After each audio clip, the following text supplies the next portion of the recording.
政府探討引入95無鉛汽油，有市民認為有引入嘅必要，可以減輕生活開支。有議員就期望政府盡快定出時間表，落實引入95無鉛汽油。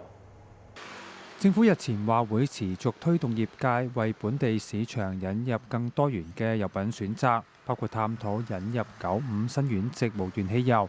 未來有新燃料加油站土地公開招標嗰陣，可以考慮要求營運者引入新種類油品。有市民認為現時入油基本冇得選擇，認同有必要引入95無鉛汽油。梗係期待啦，希望佢係入有95，我咪入95咯。即係本身架車就其實都 OK 嘅，即係唔需要入太貴。OK 嘅其實。估計會慳翻幾錢？唔知佢賣幾錢咯？佢95賣幾錢？平幾多咪慳幾多咯？幾好啊！咁樣起碼可以同大陸對等下嗰個價差唔多。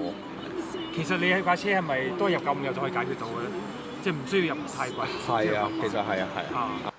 有議員認為本澳油品市場長期加快減慢，加多減少，未來需要制定恆常嘅油價調整機制，同時推動引入95無鉛汽油。政府確實嘅好多次都係會用一啲基本條件啦，即係譬如話我哋再有新嘅油站喺新嘅批地上面會做咁，但係可能會有一啲限制喎，我哋有啲設備規劃嘅問題。